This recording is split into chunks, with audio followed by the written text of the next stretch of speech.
Hello বন্ধুরা, এই দেখো আমাদের দাদা ভাই করেছে, ছেলে বায়না করেছে বাবা আমাকে দোলনা বানিয়ে দাও।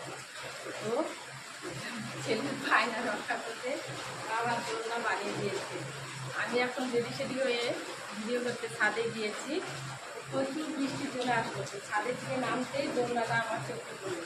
মানে ভাবলাম কি ছোটোবেলায় কত দোল খেয়েছি, আমরা কীভাবে দোল খেয়েছি জানো, গাছে রশি বেঁধে তারপরে দোল খেয়েছি। তাই দোলনাটা দেখে এইভাবে আমরা দোল খেয়েছি। এই দেখো তোমরা কে কে আমার মতো দোল খেয়েছো বলবে, কিন্তু মজা লাগছে, কিন্তু দোল খেতে ভালোই লাগছে, মনে মনে হাসিও পাচ্ছে।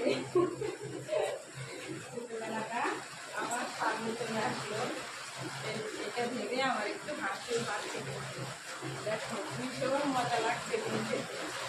তোমাদের